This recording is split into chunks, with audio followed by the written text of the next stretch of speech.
Everyone, Akshata ವ್ಲಾಗ್ಸ್ಗೆ ಸ್ವಾಗತ.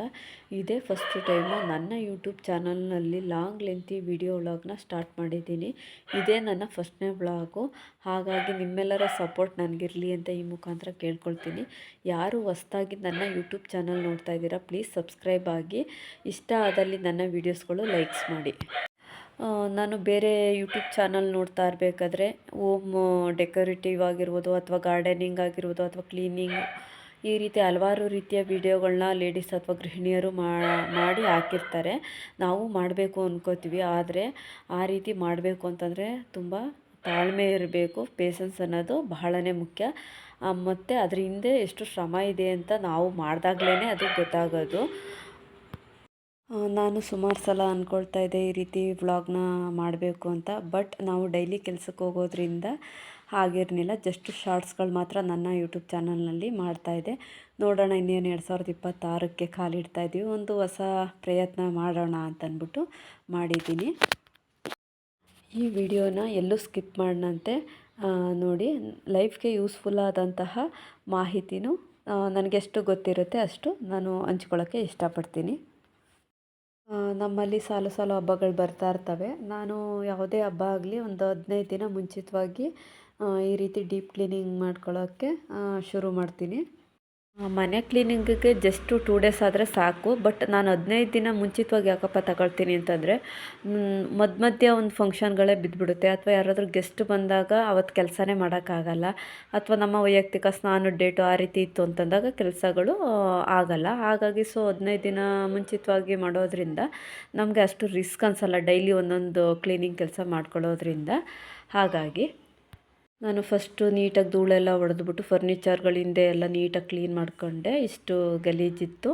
ನಾವು ಎಷ್ಟೇ ಕ್ಲೀನ್ ಮಾಡಿದ್ರೂ ಧೂಳು ಅನ್ನೋದು ಇದ್ದೇ ಇರುತ್ತೆ. ಯಾಕೆಂತಂದರೆ ನಾವು ಡೀಪ್ ಕ್ಲೀನು ವೀಕ್ಲಿ ಮಾಡೋಕ್ಕಾಗಲ್ಲ, ಯಾಕೆಂದರೆ ಡೈಲಿ ಕೆಲಸ ಅಥವಾ ಫಂಕ್ಷನ್ಗಳು ಈ ರೀತಿ ಇರೋದ್ರಿಂದ.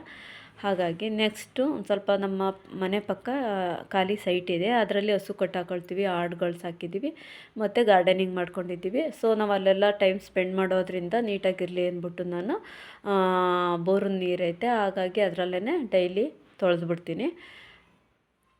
ಕ್ಲೀನಿಂಗ್ ಮಾಡಬೇಕಾದ್ರೆ ಯಾರಿಗಪ್ಪ ಬೇಕು ಇದೆಲ್ಲ ಅಂತ ಅನಿಸುತ್ತೆ.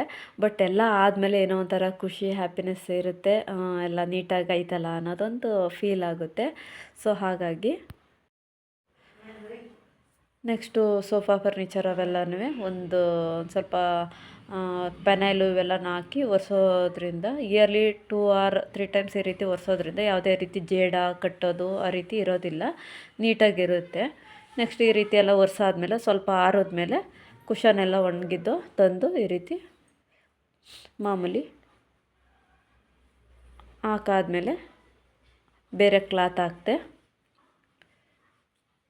ನಮಗೆ ಅಷ್ಟಾಗಿ ಗೊತ್ತಾಗ್ತಾ ಇರಲಿಲ್ಲ ಯೂಟ್ಯೂಬಲ್ಲಿ ಯಾವ ರೀತಿ ಮಾಡೋದು, ಸೆಟ್ಟಿಂಗ್ಸೇ ಆಗಲಿ ಅಥವಾ ಎಡಿಟ್ ಯಾವ ರೀತಿ ಮಾಡೋದು ಅಂತಂದ್ಬಿಟ್ಟು ಹಾಗೆ ಮಾಡ್ತಾ ತಿಳ್ಕೊಂಡದ್ದು. ಈಗೇನಷ್ಟು ಕಷ್ಟ ಅನಿಸಲ್ಲ. ನೆಕ್ಸ್ಟ್ ಒಂದು ಸ್ವಲ್ಪ ಫ್ಯಾನ್ ಹಾಕ್ಬಿಟ್ಟು ಅಲ್ಲೇ ನೀಟಾಗಿ ಒಂದು ಕಡೆಯಿಂದ ಮನೆಯೆಲ್ಲ ಒರೆಸ್ಕೊಬಂದ್ಬಿಟ್ಟೆ. ಇನ್ನೊಂದು ದಿನ ಸೋಕೇಸ್ ಕ್ಲೀನ್ ಮಾಡ್ಕೊಂಡ್ರಾಯ್ತು. ನೆಕ್ಸ್ಟು ಸರ್ಜಾ ಒಂದಿನ ಕ್ಲೀನ್ ಮಾಡ್ಕೊಂಡ್ರಾಯ್ತು ಅಂತಂದ್ಬಿಟ್ಟು ಸರ್ಜಾ ಅವೆಲ್ಲ ನಾನು ನನ್ನ ಮಕ್ಳ ಕೈಲೇ ಮಾಡಿಸೋದು.